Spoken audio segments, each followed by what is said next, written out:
আসসালামু আলাইকুম। সম্মানিত দর্শক শ্রোতা সবাইকে শুভেচ্ছা। বাংলাদেশ জাতীয়তাবাদী দল বিএনপির ভারপ্রাপ্ত চেয়ারম্যান জনাব তারেক রহমান বাংলাদেশের পরবর্তী প্রধানমন্ত্রী হওয়ার পথে রয়েছেন। এমন খবর দিয়েছে জগৎ বিখ্যাত ব্রিটিশ গণমাধ্যম দি উইক।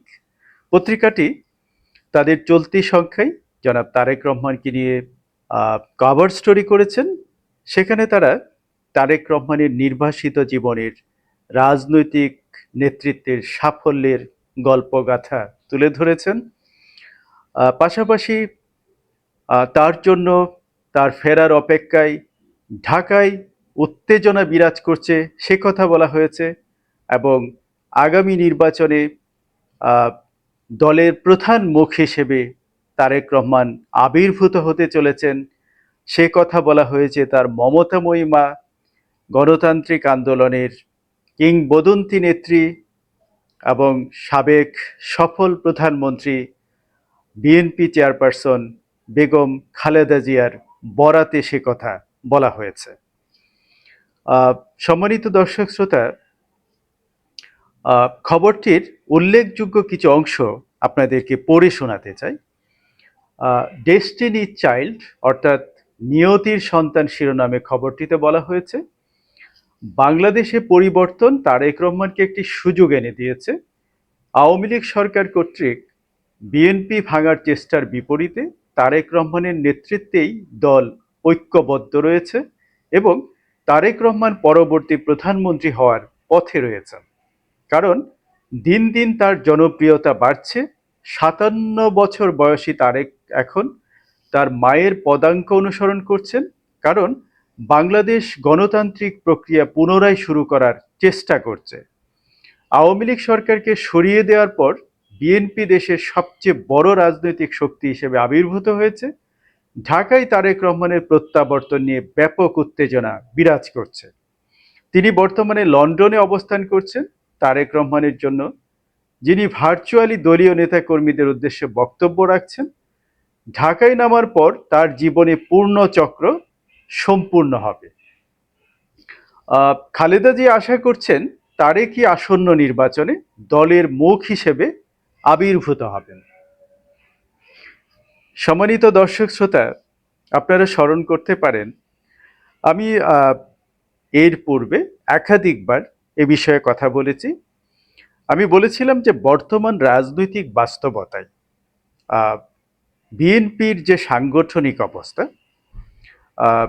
পতিত স্বৈরাচার আওয়ামী দুঃশাসনের পর এদেশের মানুষ ভোটাধিকার বঞ্চিত মানুষ, প্রায় ১.৫ যুগ ধরে ভোটাধিকার বঞ্চিত মানুষ, তারা তাদের প্রতিনিধি বেছে নেওয়ার যদি সুযোগ পায়, অর্থাৎ সরাসরি ভোট দিয়ে তারা তাদের কাঙ্ক্ষিত জনপ্রতিনিধি বাছাই করার সুযোগ পায়, একটি শান্তিপূর্ণ অবাধ নির্বাচনের সুযোগ যদি সৃষ্টি হয়, সেখানে বিএনপি সরকার গঠন করবে এবং বিএনপি সরকার গঠন করলে প্রধানমন্ত্রীর পদটি তারেক রহমান অলংকৃত করবেন, সে কথা আমি একাধিকবার ইতোমধ্যেই বলেছি।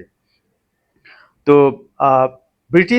বিখ্যাত ব্রিটিশ গণমাধ্যম আমার সেই কথারই প্রতিধ্বনি করেছে মাত্র।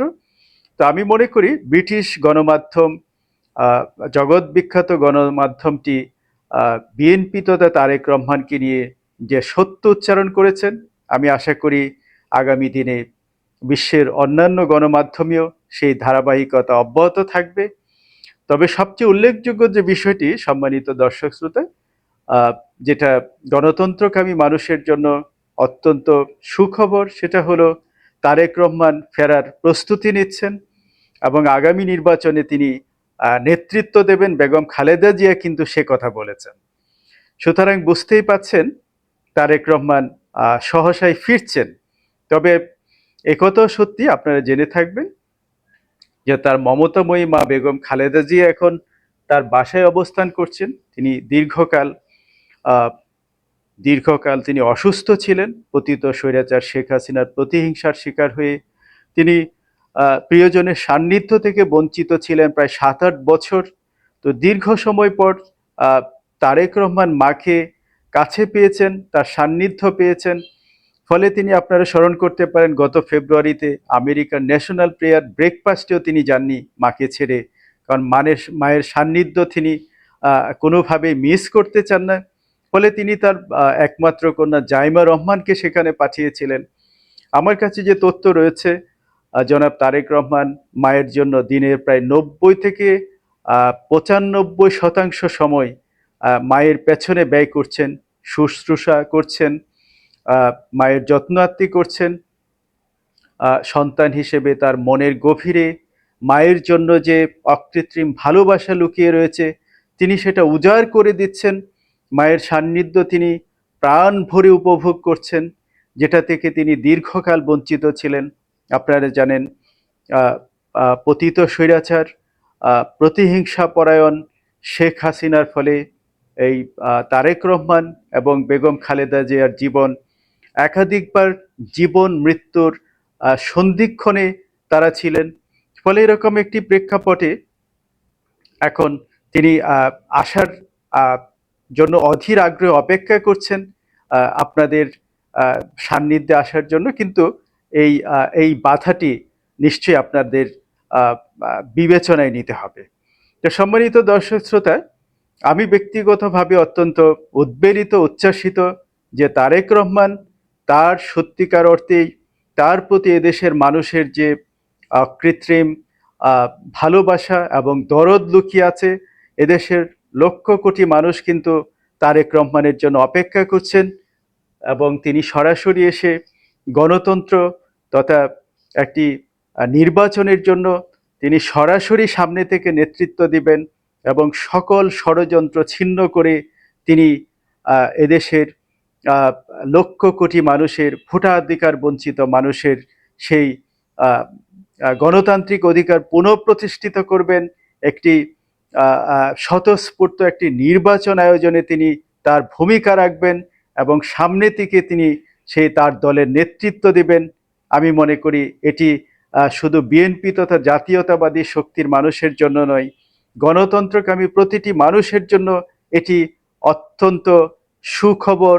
যেটা আপনার এই প্রতিবেদনে যেটা উল্লেখ করা হয়েছে, সেটি হচ্ছে পতিত স্বৈরাচার শেখ হাসিনা যেভাবে বাংলাদেশের গণতন্ত্রকে, মানুষের ভোটাধিকার হরণ করেছেন, এবং এর ফলে বাংলাদেশের মানুষের মধ্যে দীর্ঘদিন ভোটাধিকার বঞ্চিত থেকে তারা একটি নির্বাচনের জন্য মুখিয়ে আছেন, তাদের নেতা নির্বাচনের জন্য, প্রতিনিধি নির্বাচনের জন্য।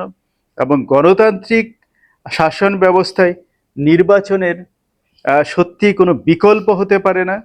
ফলে এখন সংস্কারের নামে যে নাটক চলছে, আমি আবারও বলতে চাই, এই নাটকটি অবিলম্বে বন্ধ করুন। কারণ এটি যে একটি নাটক, এটি যে কালক্ষেপণ করার একটি কৌশল, সেটা এই সরকারের চেয়ে আর ভালো কে জানে।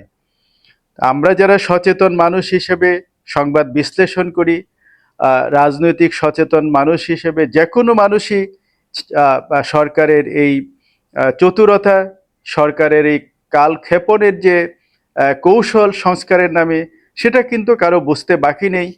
তাদের একটি সমর্থক গোষ্ঠী, তাদের কিছু রাজনৈতিক অনুসারী নিয়ে তারা দেশি বিদেশি প্রভুদের স্বার্থ হাসিলের জন্য যেভাবে তারা সংস্কারের নামে কালক্ষেপণ করে চলেছেন, এটি আখেরে আমাদের গণতন্ত্রের জন্য, আমাদের বাংলাদেশের জন্য, বাংলাদেশের মানুষের জন্য, বাংলাদেশের মানুষের ভবিষ্যৎ সমৃদ্ধির জন্য মোটেও সুখকর নয়।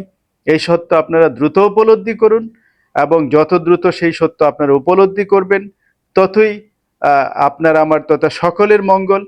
সুতরাং আমি সরকারের কাছে আবারও আহ্বান রাখতে চাই, আপনারা অবিলম্বে একটি নির্বাচন ঘোষণা করুন, যার মধ্য দিয়ে এদেশের মানুষ, ভোটাধিকার বঞ্চিত মানুষ, তার প্রতিনিধি, তার প্রিয় প্রতিনিধি নির্বাচন করতে পারবেন।